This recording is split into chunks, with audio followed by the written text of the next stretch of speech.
मेरे प्रिय आत्मन, आज की संध्या के सत्संग में आप सबका स्वागत है।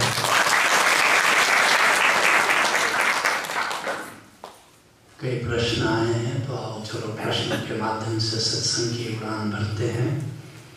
मध्य में 10 मिनट का एक मध्यांतर होगा जिसमें हम लोग संगीत का आनंद लेंगे। दोनों व्यास तैयार हैं?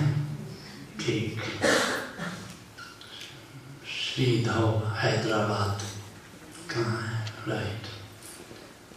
इनका प्रश्न है, kindly explain why tathata bhava is not life affirmative like sakshi bhava. पूछते हैं कि जो तथाता भाव है वह जीवन के प्रति विधायक नहीं है, ऐसा कैसे? नहीं, मैंने ऐसा नहीं कहा कि तथाता जीवन के प्रति विधायक नहीं है। मैंने ये कहा कि तथाता जिस रूप में समझा गया वह जीवन के प्रति विधायक नहीं है। ओशो की सारी देशना के 2 पंख हैं, एक है साक्षी, एक है तथाता। दोनों को समझ लो। कर्म करने का मजा साक्षी है और फल को स्वीकार करने का मजा तथाता है। तथाता का अर्थ है फल का स्वीकार और साक्षी का अर्थ है कर्म का स्वीकार। पूरी ओशो की पूरी देशना आ जाती है साक्षी एवं तथाता। कर्म करो, फल का स्वीकार करो। और ये बात केवल ओशो ही नहीं, उनके पहले कृष्ण भी यही बात कहते हैं, कर्मण्येवाधिकारस्ते मा फलेषु कदाचन। कर्म जो सामने है उसको कैसे करें, बस इसका ही तुमको अधिकार है। क्या फल दे जाएगा इस पर कोई अधिकार नहीं है, लेकिन कैसे करोगे? बल्कि जनक तो और भी आगे बढ़ जाते हैं। जनक कहते हैं कर्म पर अधिकार नहीं। कृष्ण भी यही कहते हैं कि कर्म पर अधिकार नहीं है, नहीं तो कहते हैं कर्म एवं अधिकार। उनको ये कहने की जरूरत क्यों पड़ी कि कर्मण्य एवं अधिकार, कर्म पर भी हमारा अधिकार नहीं है। जैसे आज सत्संग तो बाहर होना था, लेकिन यहाँ हो रहा है। कर्म पर अधिकार है, बारिश हो गई, कर्म पर अधिकार कहाँ है? कर्म पर भी अधिकार नहीं। क्या कर्म आए? इसलिए जनक क्या कहते हैं अष्टावक्र ने पूछा कि तुम तो राज चलाते हो, तुम्हें तो अनुभव होगा, कर्म पर तुम्हारा अधिकार होगा। जनक कहते नहीं गुरुदेव, कृतम किम अपि न एव स्यात्, कृतम किम अपि नैव स्यात्। कृत्य पर भी संभवतः स्यात्, स्यात् मतलब शायद, कृत्य पर भी संभवतः मेरा अधिकार नहीं है। अष्टावक्र कहते हैं शायद, स्यात्, स्यात् क्यों कह रहे हो? बता कि गलती हो गई गुरुदेव, इति संचित्य तत्वतः। ये शायद की बात नहीं है, अनुभव की मेरी बात है कि कृत्य पर भी हमारा अधिकार नहीं है। तो अष्टावक्र ने कहा कि वत्स राजकाज चलाते कैसे हो? कहते गुरुदेव यदा यत् कर्मम आयाति तत्कृत्वा से यथा सुखम। जब जो कर्म जब सामने आ जाता है तो इसको कैसे करना है? Under the circumstances what can I do? बस वही मैं करता हूँ, अपने स्वधर्म का पालन करता हूँ। कृष्ण ने कहा ना, अर्जुन को कहा स्वधर्मे निधनम श्रेय पर धर्मो भयावह।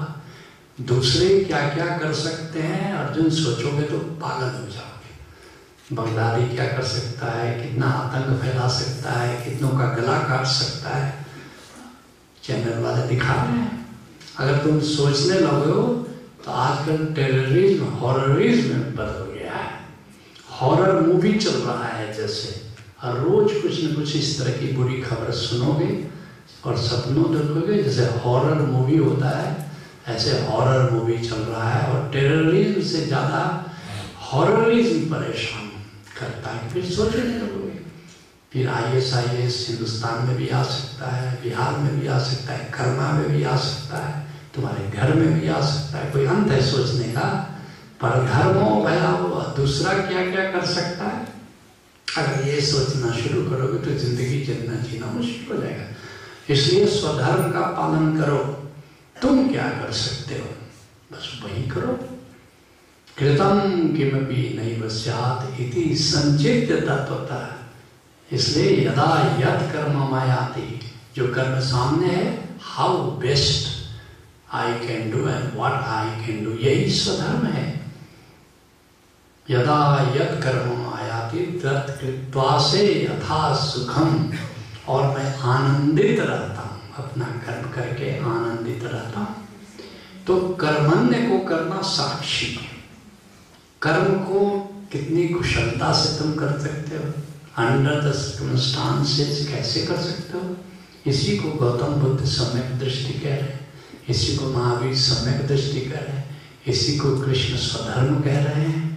तो कैसे कर, इसका नाम साक्षी है। लेकिन कर्म को कुशलता से करने के लिए कैसे करना, कैसे है? योगस्थ गुरु कर्माणि। एक जगह कहते हैं कूटस्थ होकर के कर, एक जगह कह रहे स्थित प्रज्ञ होकर के कर। सबका अर्थ है साक्षी होकर कर। साक्षी, जब उस दिन हमने मतलब समझाया तुमको, अर्थात टोटलिटी में कोई काम करो। टोटलिटी कब बनती है? तुम शरीर से कर्म करते हो, 25% इन्वॉल्वमेंट हुआ, टोटलिटी नहीं हुई। खुरपी चला रहे हो, कुदाली चला रहे हो, बस चलाए जा रहे हो, केवल शरीर इन्वॉल्व है। लेकिन अगर तुम्हारा हेड भी इन्वॉल्व हो गया, बुद्धि भी इन्वॉल्व हो गई, तो इन्वॉल्वमेंट कितना हो गया? 50%। ठीक है, अभी 85% हुआ। अब थोड़ा खुरपी चलाओ, जरा प्रेम से। यहाँ पौधे हैं, थोड़ा उनको प्रति प्रेम भी आ रहा है, उनको संवार रहे हैं, सजा रहे हैं, पत्थर तोड़ रहे हो, फिर बुद्धि लगा रहे हो, फिर अरे प्रभु का मंदिर बन रहा है, थोड़ा और हृदय भी लगा दिया। इन्वॉल्वमेंट कितना हो गया? 75%। अब इसके बाद अब अपने मेरी निराकार आत्मा भी इसमें काम में इन्वॉल्व हो गए। मेरा निराकार भी इस खुरपी चलाने में, इस पत्थर को संभालने में इन्वॉल्व है। तब अब कितना परसेंट इन्वॉल्वमेंट हो गया? 100%। और ये 100% इन्वॉल्वमेंट का नाम साक्षी है। और जहाँ 100% इन्वॉल्व, इसी को कृष्ण समग्रता कहते हैं। टोटल, ओशो कहते हैं टोटल अवेयरनेस, टोटल अवेयरनेस, समग्र होना साक्षी है। तो ये जीवन की बुनियाद है, क्योंकि जीवन तो कर्म पर आधारित है। और दूसरा पक्ष कहते हैं कि तुमने तो कर्म नहीं किया, किंतु माँ फलेषु कदाचन, तो एक उद्देश्य लेके चले हो कि हमको फसल उगानी है। लेकिन अब बारिश तो हो गई, देश के बहुत बड़े भाग में, अब फसलें तो गिर गई, फसलें तो नष्ट हो गई। अब तुम्हारे अधिकार में तो नहीं था, अब फल तो उल्टा मिल गया। तो कभी फल सुलटा मिलेगा, कभी उल्टा मिलेगा। कभी फल अनुकूल होगा उद्देश्य के, कभी प्रतिकूल होगा उद्देश्य के। तो दोनों को स्वीकार कर लेना है, इसका नाम है तथाता। लेकिन समझा क्या गया? और ओशो के पार्लेंस में, ओशो की परंपरा में, ओशो के परावर्ती जो लोगों ने उसको क्या समझा? साक्षी तो छोड़ ही दिया, साक्षी तो किसी के समझ में आया ही नहीं। 5000 तो केवल अंग्रेजी प्रवचनों में ओशो बोले, उसमें CD रोम है तो गिनती कर सकते हो कितना वर्ष शब्द यूज हुआ। 5000 लगभग हिंदी प्रवचनों में बोले होंगे, ऐसा मैं मानता हूँ। तो 10,000 बार उन्होंने साक्षी समझाया।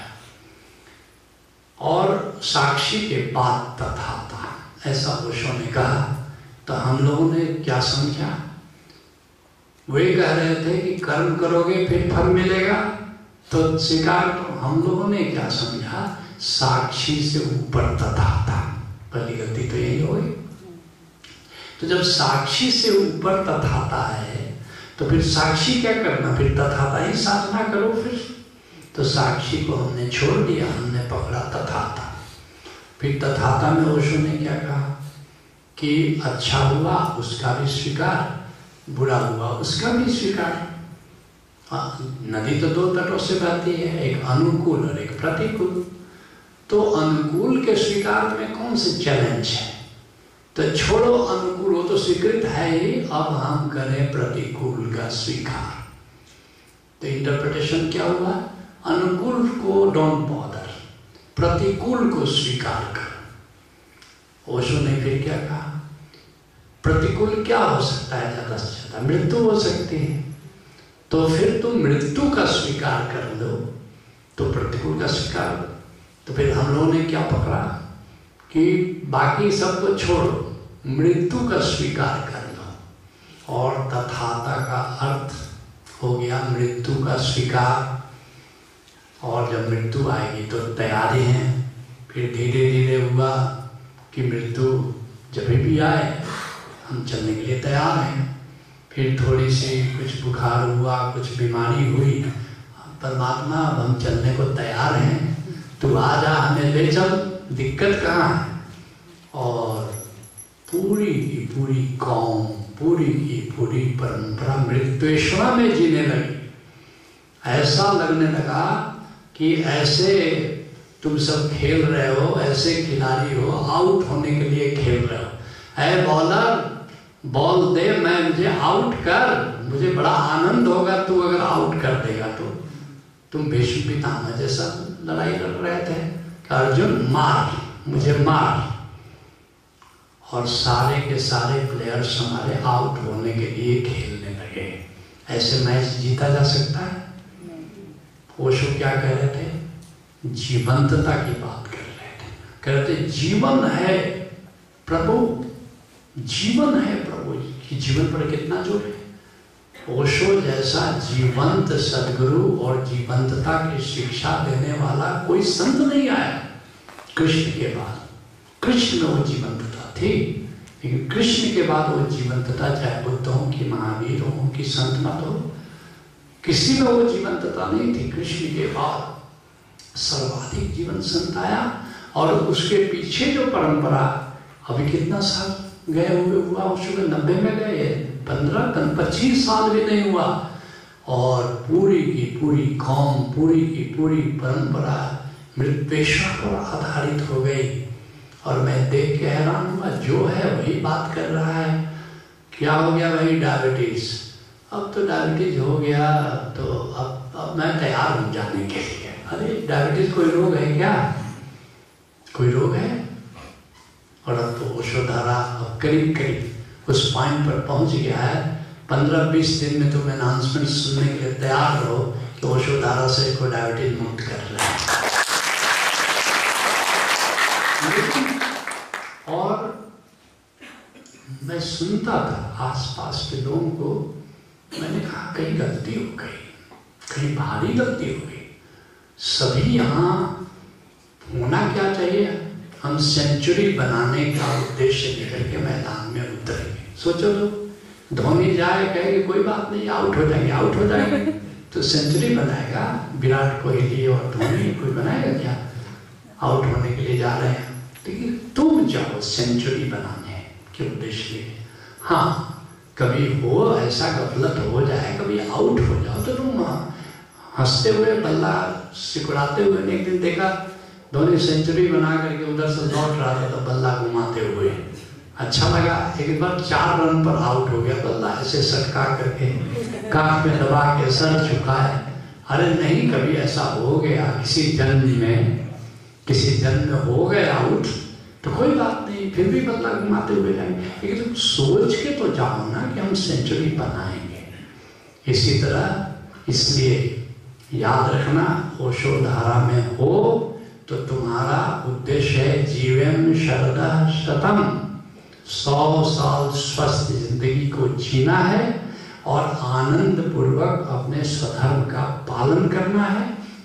परमात्मा को मंगलमय जानते हुए अपने स्वधर्म का पालन करना है। और इससे क्या होता है, अगर पहले ही तुम सोचो कि मृत्यु आ जाए, ले जाए, कोई बात नहीं, हम राजी हैं, तो तुम मृत्यु को निमंत्रण दे रहे हो। लेकिन तुम अगर कहते हो कि नहीं, हम तो 100 साल जिएंगे, जैसा मैं तुमको पहले बता चुका हूँ, संतों की परंपरा में सब 120 साल रहते थे।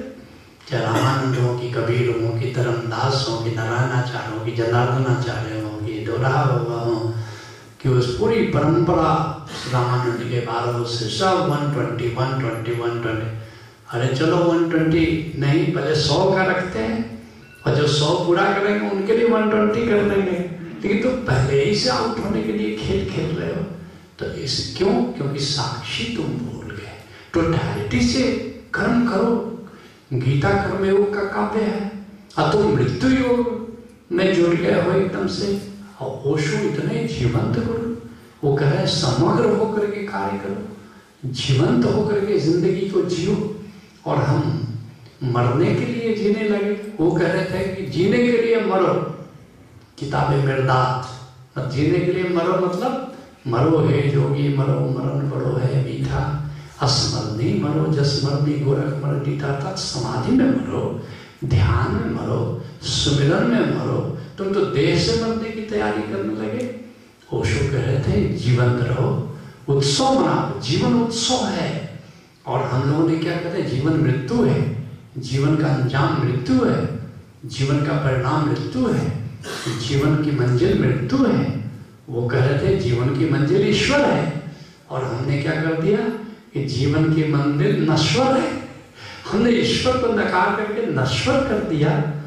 बड़ी भारी भूल हो गई, इसमें बहुत परिवर्तन की जरूरत है। ठीक,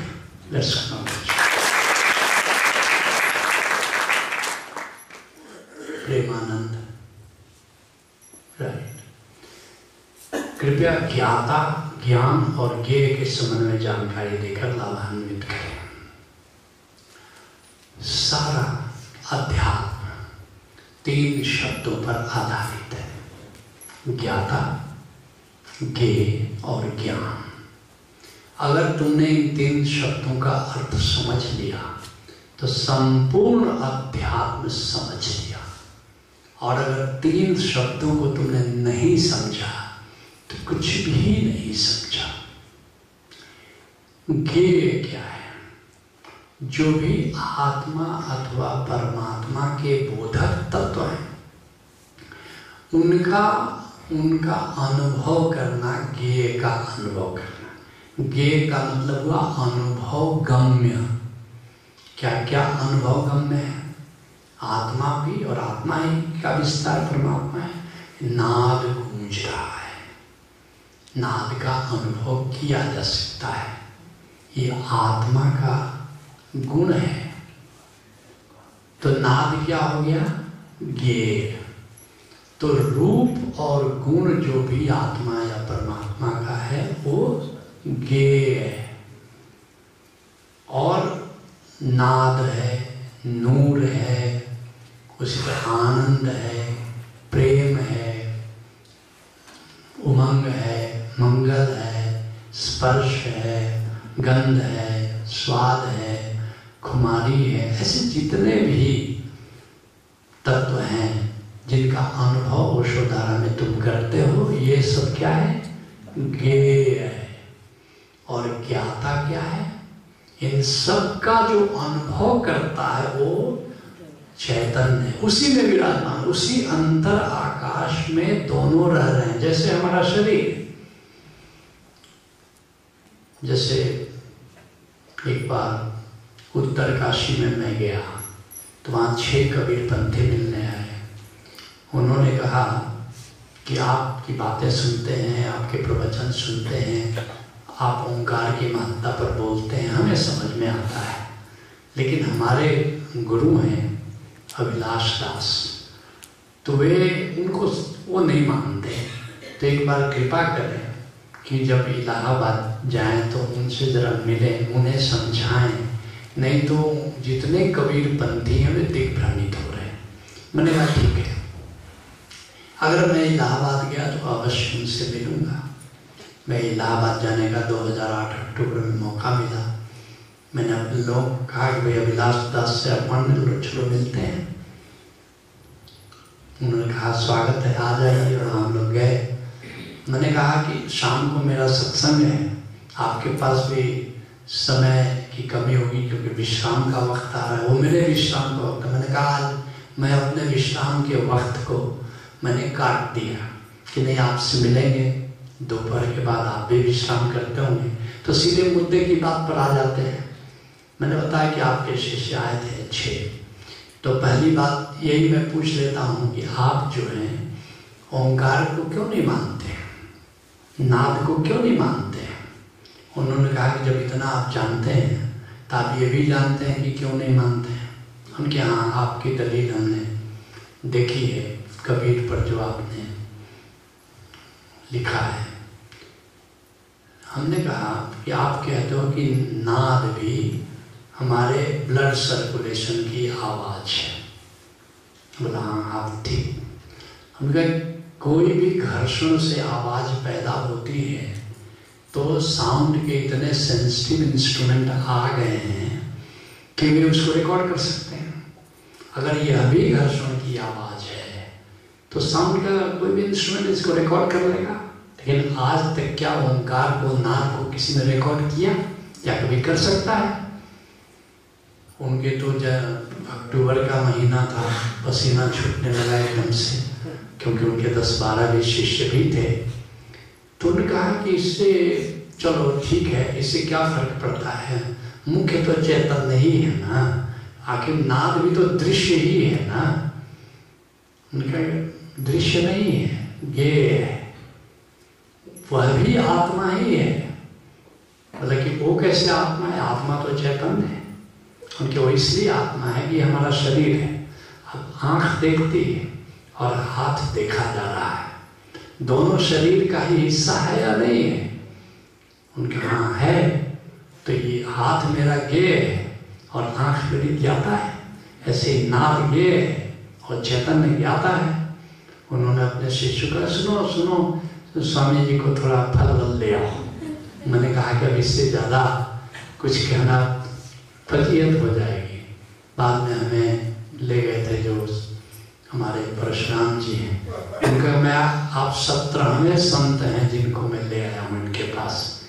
बाकी 16 तो यहाँ से उनकी बोलती बंद इस व्यक्ति ने कर दी थी, लेकिन पहली बार देखा कि आपके सामने इसकी बोलती बंद हो गई। उन्होंने कहा वो विद्वान है, मुझे अनुभव है।